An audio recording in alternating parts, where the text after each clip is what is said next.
दोस्तों हम हाजिर है एक नए एपिसोड के साथ में।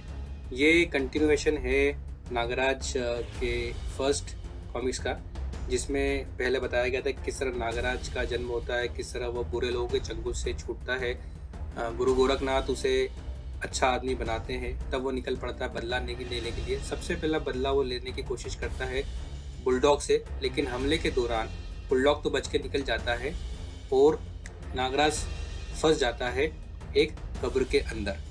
यहीं से कहानी की स्टार्टिंग होगी, आगे बढ़ेगी कहानी।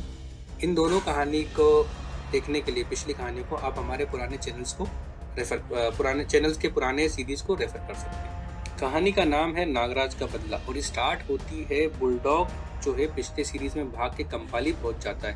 अब कंपाली जो है एक फ्री कंट्री है जो 3 देश की सीमा पे लगती है, जहाँ पे उनका जो मेन मंत्री है, महामंत्री किल्लोल, वो पूरा अपना शासन चलाता है। वहाँ पे राजा वगैरह भी है जो काफ़ी अच्छे लोग हैं, लेकिन उनका इतना दखल नहीं है राजपाट में। किल्लोल जो है वो सारे फैसला लेता है। उसका अच्छा दोस्त है बुलडॉग। और कंपाली जो है वो जो देश है उसका वो महामंत्री कहता है कि आप यहाँ पे, आपको कोई परेशानी नहीं होगी, आप यहाँ पे रहिए। तो महामंत्री किल्लोल तो अपनी तरफ से पूरी गारंटी दे रहे हैं बुलडॉग को। वो बुलडॉग भी आप उनको एक एश्योरेंस दे रहा है कि हम यहाँ पे आपके देश में यहाँ पे काफ़ी सारा इन्वेस्टमेंट करेंगे। पहले अफीम की खेती हम यहाँ पे करते थे, नशे की खेती होती थी जो सारी जगह पे जाया करता था।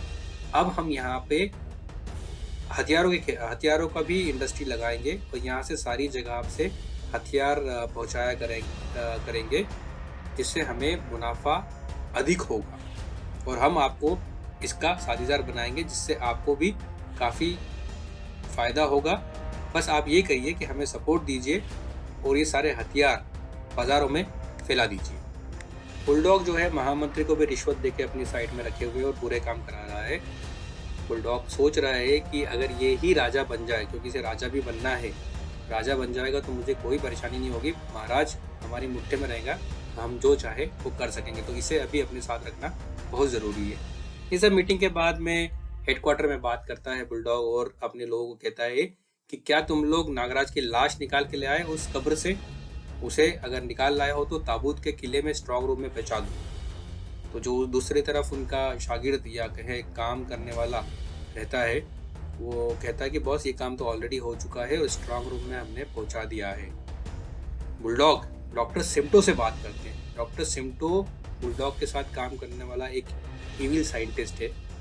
वो कहते हैं कि तुम एक काम करो सिम्टो, नागराज का अच्छे से पोस्टमार्टम करो, उसे स्टडी करो, नागराज जैसा एक हथियार तुम खुद बना लो, जिससे हमें उसका फ़ायदा मिले। डॉक्टर सिम्टो एश्योरेंस देते हैं कि मैं आपकी बात समझ गया, आप चिंता न करें, मुझे इस काम का पूरा अनुभव है और मैं कोशिश करता हूँ कि मैं ऐसा एक हथियार अपने लिए ही बना सकूँ। डॉक्टर सिम्टो लग जाते हैं अपने काम में। पहुँच के अपनी प्रयोगशाला में नागराज का पोस्टमार्टम करना स्टार्ट कर दिया जाता है। पोस्टमार्टम करते करते अचानक से नागराज की आंखें खुलती है, यानी नागराज जो है मरा नहीं था, वो जिंदा है। मरने का नाटक उसका एक प्लान था। नागराज अपनी आंखों से देखते हुए डॉक्टर सिम्टो की आंखों में देखता है और उन्हें सम्मोहित करता है। नागराज डॉक्टर सिम्टो को सम्मोहित करते हुए उनकी तरफ एक इंफॉर्मेशन पास करता है। उन्हें कहता है कि तुम मेरे सपोर्ट करो, मैं जैसा कहता हूँ वैसा करो, तुम मेरे गुलाम हो। अगर नहीं करोगे तो मैं तुम्हें अभी जहरीली फुफकार छोड़ के यहीं मार दूंगा। अगर जिंदा रहना चाहते हो तो जैसा मैं कहता हूँ वैसा करो। नागराज की बात शब्दशः सिम्टो मानता है। नागराज कहता है कि मेरे अंदर ऑक्सीजन का स्टॉक बहुत कम हो गया है, पहले ऑक्सीजन दो मुझे। डॉक्टर सिम्टो अच्छे से ऑक्सीजन देता है, बाकी चीज़ें करता है, नागराज को ठीक करता है। डॉक्टर सिम्टो को नागराज कहता है कि तुम एक काम करो, पोस्टमार्टम रिपोर्ट जैसा मैं कहता हूँ वैसे तैयार करो। तो पोस्टमार्टम रिपोर्ट नागराज अपने हिसाब से बनवाता है डॉक्टर सिम्टो से। यानी वो कोई ना कोई गेम खेलना चाहता है बुलडॉग के साथ, इसलिए पूरा प्लान कर रहा है। क्या है ये गेम, आगे देखते हैं। साथ ही वहाँ से निकलने का प्लान बनाता है नागराज और सिम्टो के थ्रू एक रिपोर्ट बुलडॉग के पास पहुँचाया जाता है, जिसमें कहा जाता है कि बुलडॉग काम तो पूरा हो चुका है बॉस, लेकिन अब यहाँ से हम नागराज को जला नहीं सकते, ना ही उसे गाड़ सकते हैं, क्योंकि अगर ऐसा किया तो उसके शरीर से निकलने वाली गैस जो है वो कई लोगों की जान ले लेगी। उसे सिर्फ एक ही रास्ता है कि हम नदी में बहा दें, ताकि वो दूसरी जगह चले जाए और जो भी कैटास्ट्रॉफी हो वो दूसरी जगह पे हो, हमारे यहाँ ना हो। तो नागराज को नदी में फेंक दिया जाता है, ब्रह्मपुत्र नदी में। नागराज वहाँ से तैरता है, कुछ देर बाद निकलता है और एक गांव में पहुंच जाता है, जहाँ पे चीख पुकार मची हुई है और काफी शोर हो रहा है, लोग इधर उधर भाग रहे हैं, रो रहे हैं, चिल्ला रहे हैं। नागराज पूछता है क्या बात है, ये भगदड़ चीख पुकार क्यों शोर है? तो उसमें से एक आदमी कहता है कि कामरू आया है, कामरू, आज फिर लड़कियों की छटनी हो रही है। नागराज पूछता है कामरू, ये कामरू कौन है और लड़कियों को क्यों ले जा रहा है, ये क्यों छटनी कर रहा है ये? तो वो आदमी कहता है कि वो एक वहशी दरिंदा है, विदेशी लोगों को यहाँ के लिए ये सब करता है और हम शिकायत महाराज से करना चाहते हैं, लेकिन जो भी शिकायत के लिए आगे बढ़ता है उसके खानदान का वो जड़ से सफाया कर देता है। आज फिर वो यही करने वाला है, कोई भी नहीं है जो मेरी बच्ची को या हमारा हम लोग को बचा सके। तो नागराज कहता है कि तुम सब बुज़दिल हो, मेरे साथ आओ, मैं देखता हूँ कैसे वो ये सब करता है। नागराज जाता है और वो उन 4-5 लोगों को कन्फ्रंट करता है और कहता है कि रुक जाओ, लड़की को छोड़ दो। तो वो उसे धमकी देते हैं कि हम तुम्हें गोली से उड़ा देंगे, गोली मारने की कोशिश करते हैं, लेकिन सांप को अपने हाथों से छोड़ता है नागराज और उन सभी की बंदूकें गायब हो जाती है, उसके कदमों में डाली जाती है सारी बंदूक। बदमाश लोग फिर से हमला करते हैं नागराज के ऊपर, इस बार हाथों से करते हैं, लेकिन नागराज उनको मार मार के उनका भूसा बना देता है। नागराज सभी की अच्छे से पिटाई करता है, उन्हें घुमा घुमा के फेंकता है, चक्कर गिनती बना देता है। इसके बाद वो लोग भाग जाते हैं और सारे गांव वाले नागराज को अपने कंधों पे बैठ के घुमाते हैं, उसका धन्यवाद करते हैं। बारी आती है इंट्रोडक्शन की। नागराज सभी को अपना इंट्रोडक्शन देता है और कहता है कि मेरा नाम नागराज है और मैं वायदा करता हूँ कामरू अब इधर का रुख नहीं करेगा। सभी लोग उसका धन्यवाद करते हैं। वहीं ये खबर पहुंचती है महामंत्री किल्लोल के पास कि उनके सारे मजदूरों को छुड़ा लिया गया है और उनके आदमियों को मारा गया है, उनका काफ़ी नुकसान हुआ है। जो महामंत्री किल्लोल है वो भी परेशान होता है। तभी उसका एक आदमी उसे कहता है कि नहीं, ऐसा तो नहीं कि ये वही नागराज है जिसका जिक्र बुलडॉग कर रहा था। किल्लोल तुरंत बुलडॉग से मिलता है और बुलडॉग कहता है कि नागराज तो मर चुका है, ये कोई और व्यक्ति है जो नागराज के नाम का लाभ उठा रहा है, और उसको कंफर्म भी करता है डॉक्टर सिमटो से। डॉक्टर सिमटो अपनी पोस्टमार्टम रिपोर्ट से दिखाते हैं और आश्वासन देते हैं कि वो मर चुका है, ये कोई और बंदा है। महाराज को तुम्हारी योजना की गंध मिल गई होगी, इसलिए उन्होंने तुमसे निपटने के लिए नागराज का हवा खड़ा कर दिया होगा। ये कॉन्स्पिरेसी थ्योरी बुलडॉग दे रहा है महामंत्री किल्लोल को। महामंत्री किल्लोल जो है अपने जासूसों को निर्देश देता है कि जाओ पता करो कि वो कैसा दिखता है, कौन है, क्या उसके हाव भाव है, कैसी उसकी शक्ल है, तो हम फिर उसे फर्दर इन्वेस्टिगेशन करेंगे कि ये वही नागराज है या कोई और नागराज है। जासूस अपने काम पे लग जाते हैं। वो एक छद्म वेश धारण करके जाते हैं उस जगह के आसपास जहाँ पे नागराज के रहने का अंदेशा है। वहाँ पे जाके वो कि कुछ लोगों से पूछता है कि मुझे नागराज से मिलना है, क्या नागराज से मिला सकते हो तुम? तो मुझे कुछ काम है, उससे मेरे ऊपर अत्याचार हो रहा है। तो उसको वो लोग जाके नागराज की गुफा के पास जहाँ पे नागराज रह रहा है वहाँ छोड़ देते हैं। हालांकि ये उन लोगों की और नागराज की स्कीम होती है, प्लान होता है, ताकि उस व्यक्ति को बुलाया जा सके जो बुलडॉग के पास या महामंत्री किल्लोल से कनेक्शन करवा सके। तो उन्हें पता होने के बावजूद कि ये जासूस है, उसके साथ वो नॉर्मल रहते हैं, उससे बात करता है। तो बाद में पता चलता है कि ये एक कहानी गढ़ रहा है ये जासूस। वो झूठ बोल रहा है कि मैं लकड़हारा हूँ, गरीब हूँ, कुटिया में रहता हूँ, मेरे बच्चों को उठा के ले गया है वो, और वो वापस आएगा और मेरे छोटे बच्चों को भी उठा के ले जाएगा। तो नागराज कहता है कि तुम घबराओ मत, मैं तुम्हारी झोपड़ी में 2 दिन रहूंगा और उसकी रक्षा करूंगा, और जो आएगा उसको मार के भगा दूंगा ताकि तुम्हें दोबारा कोई परेशान न करे। जासूस वापस पहुंचता है अपने ठिकाने पे, यानी महामंत्री किल्लोल के पास। उसे इन्फॉर्मेशन देता है कि मैंने वैसा ही किया जैसा आपने कहा था। अब नागराज मेरे साथ उस जगह पर रहेगा 2 दिन, और उस मौके का फ़ायदा उठा सकते हैं। साथ में जो जासूस रहता है एक स्पाई कैमरे से फ़ोटो भी खींच लेता है नागराज का, और वो फ़ोटो दे देता है वो महामंत्री किल्लोल को। महामंत्री किल्लोल प्लान बनाने लगता है इन पैरेलल, जिसमें वो एक लड़की को बुलाता है जो विषकन्या होती है। विषकन्या वो होती है कन्या यानी लड़की जिसमें जो किसी के पास धोखे से जाती है, उसे काट के या विष देके उसे मार देती है। ये पुराने ज़माने में काफ़ी हुआ करता था। तो यहाँ पे महामंत्री किल्लोल एक विषकन्या का अरेंजमेंट करते हैं, उसे बताते हैं कि तुम छोटी लड़की तो बन के, जासूस की छोटी लड़की बन के रहोगी, नागराज के साथ में तुम लोग रहना और मौका देख के तुम उसे मार देना। साथ में एक पैरेलल प्लान भी रहता है, बैकअप प्लान जिसे कहें, कि अगर ये लड़की सफल नहीं होती, जिसका नाम था सुवांगिनी विषकन्या, तो गुरिल्ला फौज जो है वो छुप के रहेगी और वहां पे उसको आते से ही नागराज को मार देगी। यहाँ पे महामंत्री एक और चाल चलता है, क्योंकि जो गुरिल्ला फौज थी वो थी उस स्टेट की, यानी महामंत्री उसे अपने पर्सनल यूज के लिए इस्तेमाल करते हुए नागराज को मारने भेज रहा था, क्योंकि अगर कुछ ऊंच नीच होती भी है तो नागराज के दुश्मन पूरा स्टेट हो जाएगा और वो फिर स्टेट मशीनरी का भी इस्तेमाल कर सकता है। तो वो ही वॉज फीलिंग सेफ, उसको लग रहा था कि कोई प्रॉब्लम नहीं है। इधर नागराज जो है वो निकल पड़ता है उस आदमी की, यानी जो जासूस था, उसकी झोपड़ी में जाने के लिए, जहाँ पे वो कुछ दिन रह के उनको मुसीबतों से छुटकारा दिला सके। ऐसा प्लान था। जाता है झोपड़ी में, वहाँ पे वो लड़की उनको मिलती है, उसका आता है, नमस्कार वगैरह होता है, लेकिन वो बताती है कि जो जासूस था, तो जिसको नॉर्मल आदमी नागराज समझ रहा था, अंदर से तो उसे पता था, लेकिन जो आदमी था वो बहाने बना रही है कि वो उसको लोगों ने मार दिया है, दुश्मनों ने उसको मार दिया। वो लोग आए थे शिकार खेलने के लिए और उस टाइम उसको मार दिया गया, अब मैं अकेली रह गई हूँ। नागराज वहाँ अपना ठिकाना बनाता है, रात में सोता है। सोते समय जो लड़की होती है विषकन्या, वो नागराज को चुपके से काट लेती है। उसे लगता है कि उसके जहर के कारण नागराज की मौत हो जाएगी, लेकिन नागराज जाग जाता है। वो लड़की भागने लगती है, लेकिन वो भागते भागते विष के प्रभाव से जलने लगती है। उसे इसमें आश्चर्य होता है, लेकिन नागराज कहता है कि मैं खुद, मेरे शरीर में हजारों नागा का जहर है, मुझे जहर का असर नहीं होता, लेकिन तुम मेरे जहर के कारण अब जिंदा नहीं रहोगी, मर जाओगी।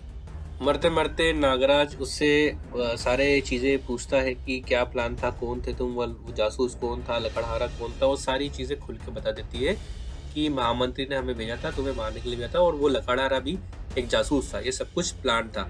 और वो बेचारी वो भी मर जाती है। नागराज को बुरा लगता है। नागराज महामंत्री किल्लोल को सबक सिखाने के लिए निकल पड़ता है। जैसे निकलता है, वहाँ पे गोरिल्ला फौज खड़ी होती है और वो नागराज के ऊपर हमला कर देती है। लेकिन नागराज अपनी चालाकी से और सतर्कता से सारी सिचुएशन भाग जाता है और बचने के तरीके खोज लेता है। वहाँ से भाग निकलता है, पेड़ों के ऊपर से होते हुए निकल जाता है। नागराज ना सिर्फ खुद बच जाता है, बल्कि जो दुश्मन उस पर हमला करते हैं उन्हें भी वो सांप से डसवा देता है। कितनों को वो अपने हाथों से मारता है, कितनों को सांप से मारता है, आखिरकार वो बच जाता है। नागराज को जीतता देख और अपने लोगों को मरता हुआ देख उसको एयर सपोर्ट प्रोवाइड किया जाता है महामंत्री किल्लोल द्वारा, सेना को दिया जाता है, जिसमें अब हेलीकॉप्टर से नागराज के ऊपर हमला हो रहा है। नागराज उसे भी डॉज कर जाता है। जैसे ही हेलीकॉप्टर नीचे आता है, थोड़ी नागराज उस पर अपनी सरपरस्ती से ऊपर वो चढ़ते हुए पहुंच जाता है हेलीकॉप्टर के अंदर। और हेलीकॉप्टर का जो चालक होता है, जो पायलट होता है, उसे उठा के वो फेंक देता है बाहर, और दूसरे हेलीकॉप्टर जो दूसरा चालक होता है उसको अपने कब्जे में लेके वो अपनी प्लान को आगे बढ़ाता है। ये खबर लग जाती है महामंत्री किल्लोल को और वो घबराते हुए बुलडॉग से संपर्क करने के लिए सोचते हैं और अपने एक दूसरे हेलीकॉप्टर से बुलडॉग के किले की तरफ निकल जाते हैं। और वो जहाँ पे वो मिलना चाहते हैं बुलडॉग से मिलके वो नागराज की जितनी इन्फॉर्मेशन होती है और फोटो होती है वो बुलडॉग को हैंड ओवर कर देता है। बुलडॉग खुद सोच में पड़ जाता है। वो सारी चीज़ें देख के उसे लगता है कि मैंने तो अपनी आंखों से वो सारी पोस्टमार्टम रिपोर्ट्स और पोस्टमार्टम को भी देखा था उस कैमरे में, तो ये कैसे पॉसिबल है कि वो जिंदा है, कुछ ना कुछ गड़बड़ तो है। फिर भी बुलडॉग महामंत्री किल्लोल को कहता है कि तुम एक काम करो, जैसे ही नागराज आता है उससे दोस्ती कर लो, उससे एक संधि कर लो। उल्टा तुम ये कह दो कि बुलडॉग नामक व्यक्ति ने आतंक फैला रखा है और जो राजा है और राज्य मशीनरी है वो भी बुलडॉग का साथ दे रहे हैं, जबकि मैं तो खुद ही परेशान हूँ। उसका विश्वास जीत लो और उसके साथ मिलके पुराने किले पर हमला कर दो राजा। प्लान तो काफी अच्छा था। वो चाह रहे थे कि वो किसी तरह ये सारा प्लान कर ले जिसमें महामंत्री किल्लोल राजा बन जाए और नागराज को कोई मंत्री पद दे दिया जाए, जिससे कि उनका वो आदमी बन जाएगा और वो सारा काम वही करेगा जो राजा उसे कहेगा। तो इस प्लान पे काम करने के लिए महामंत्री किल्लोल आगे बढ़ता है और राजमहल पहुंच जाता है, लेकिन जाके देखता है कि वहां पे तो भीड़ लगी हुई है। अब भीड़ जो है वो सारे नगरवासियों की है वो महाराज से फरियाद करने आए हैं और उनका जो लीडर है, जो उनका नेतृत्व कर रहा है, वो है नागराज। अब जैसे ही महामंत्री पहुंचते हैं राज दरबार में, राजा कहते हैं, आइए महामंत्री जी पधारिए, सुनिए ये नगरवासी क्या क्या शिकायतें लेकर आए हैं, हमें इन बातों की तो कानो कान खबर नहीं, ये सब कैसे हुआ। यहीं पे जो महामंत्री किल्लोल है वो झूठ बोलने लगता है। वो कहता है कि इसके पीछे आप ही के एक विदेशी मेहमान का हाथ है। हमें मालूम हुआ है कि बुलडॉग जो है उसने अपने गुंडों से ये सारा काम करवाया है, वो हमें बदनाम करते रहते हैं, उन्हीं के लोग बुरा बुरा काम करते हैं। महाराज कहते हैं अगर ये सही बात है तो बुलडॉग को कंपाली की सरहद से निकाल दो, बेदखल कर दो, वो यहाँ नहीं रहना चाहिए। तो महामंत्री कहता है ये इतना आसान भी नहीं है, क्योंकि वो काफी टाइम से यहाँ पे है, उसकी जड़ें काफी मजबूत है, उसको हराने के लिए, भगाने के लिए हमें एक जंग लड़नी पड़ेगी। लेकिन जो हमारे सैनिक हैं, उन सैनिकों को भी में से भी काफी लोगों को उसने खरीद लिया है, बुलडॉग ने खरीद लिया है, तो वो उसके विश्वास पात्र हो गए हैं। तो नागराज कहता है कि बुलडॉग से निपटने के लिए मुझे किसी की जरूरत नहीं है, मुझे अकेला ही उससे जाके खत्म कर सकता हूँ। लेकिन महामंत्री कहता है कि आप बहादुर हैं, लेकिन मैं आपको अकेले नहीं भेज सकता लड़ने के लिए। मेरे कुछ चुनिंदा सिपाही है जिसपे हमें अभी भी भरोसा है, वो आपके साथ जाएंगे, चारों तरफ से घेरे हुए रहेंगे किले को, जिससे आपको थोड़ी सी आसानी होगी, हेल्प मिल जाएगी। और डिसाइड होता है कि शाम को डिटेल में प्लान बनाए जाएंगे। शाम को नागराज मिलने पहुंचता है महामंत्री किल्लोल से, लेकिन उसे डाउट होता है उस पर, इसलिए वो महामंत्री किल्लोल को करता है सम्मोहित करके सारी इन्फॉर्मेशन निकालने की कोशिश करता है कि असली प्लान क्या है। तो असली प्लान ये होता है कि नकली बुलडॉग को नागराज के हाथों मरवा दिया जाएगा, जबकि असली बुलडॉग कहीं और रहेगा। अब असली बुलडॉग की जगह कौन सी है, तो वो मना रहा होगा जश्न महामंत्री किल्लोल के साथ में छुप के। अब वो जगह का नाम है जल महल। अब नागराज भी दिखावा करता है कि उसे कुछ पता नहीं है, जबकि सारी बात हो चुकी होती है। अगले दिन उसी प्लान पे अमल किया जाता है, किले पे हमला करते हैं, हरा देते हैं, नकली बुलडॉग को मार दिया जाता है। अब ये सब करने के बाद नागराज सीधे जाता है महाराज के पास चुपचाप, और उनको कहता है कि महाराज आप मुझे साथ चले जल महल में और अपने आंखों से महामंत्री का कारनामा देख लें। ठीक है चलो। तो महाराज कहते हैं कि अभी चलते हैं। तो नागराज कहता है कि हमें जाना होगा वहाँ पे चुपचाप, भेष बदल के। तो हम फनकार के रूप में जाएंगे, जो दिखाते हैं, तरह तरह के खेल दिखाते हैं या कोई म्यूजिक वगैरह बताते हैं या नाटक करते हैं, उस तरह का फनकार बन के हम जाएंगे जल महल में। पहले तो उन दोनों को गेट पे ही रोक लिया जाता है, फिर वो कहते हैं कि हमें बुलाया गया है स्पेशली और हम कलाकारी दिखाने आए हैं आपके स्पेशल मेहमान के लिए। उनको अंदर बुलाया जाता है। महामंत्री कहता है दिखाओ कौन सा कमाल दिखाना चाहते हो तुम। तो ये बड़ा मज़ेदार सीन है जिसमें नागराज जो है एक जादूगर बना हुआ है और जादू के खेल करते हुए, दिखाते हुए उन्हें बेवकूफ़ बना रहा है। देखिए इसमें वो पहले तो अपना पहला खेल दिखाता है कि मैं आपको दिखाता हूँ कि ये जो सामने बैठा हुआ है मोटा आदमी, इसका जो असली चेहरा है वो दिखाते हैं, इसका नकली चेहरा हटाते हैं। तो वो नकली चेहरा बोलते हैं आपको कैसे पता चला। तो नकली चेहरा जब हटाया जाता है तो उसमें से निकलता है बुलडॉग। दूसरा खेल दिखाते हैं। नागराज कहता है कि देखो मैं यहीं पे महाराज को पता कर दूंगा, महाराजा कोटिल जो है उनको यहाँ पे बुला लेता हूँ। तो अपने साथी जो असली में महाराज थे उनको वो अपने असली रूप में आता है, लेकिन लोगों को लगता है कि उसने अपने साथी को महाराज का रूप दे दिया। और तीसरा वो खुद के ऊपर करता है कि देखो अब मैं तीसरा जो चेंज करूंगा, मैं बन जाऊंगा खुद नागराज। वो नागराज अपने असली रूप में आता है, लेकिन लोगों को लगता है कि वो जादूगर ने अपने आप को नागराज के रूप में लाया है, लेकिन असली में वो नागराज ही था। ये सब उन्हें पता नहीं था। ये सब सभी एंजॉय करते हैं, हंसते हैं। तभी महाराज गुस्से में कहते हैं कि गधे के बच्चों, ये जादू नहीं हकीकत है, सिपाहियों गिरफ्तार कर लो इन्हें। लेकिन एक कुटिल हंसी हंसता है महामंत्री, जिसमें वो कहता है कि यहाँ तुम्हारी नहीं मेरी आज्ञा चलती महाराज कोटिल, तुम दोनों की मौत यहाँ खींच के लाइए।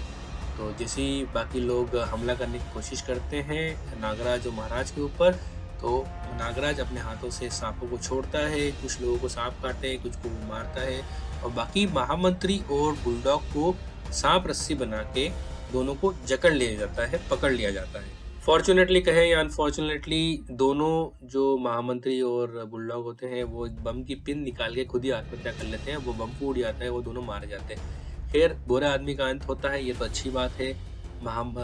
राजा चैन की सांस लेते हैं, नागराज भी खुश होता है, महाराज नागराज को धन्यवाद देते हैं और उनको एक सम्मानित पद देने की घोषणा करते हैं उनके राज्य में, और बाकी उनका प्रोसेशन निकाला जाता है और नागराज और महाराज की जय जयकार होती है। तो दोस्तों ये कहानी यही खत्म होती है।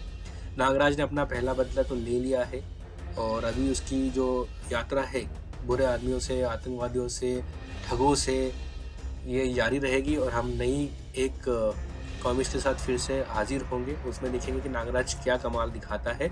उम्मीद है आपको ये पसंद आई होगी। Please subscribe, share, like. Thank you.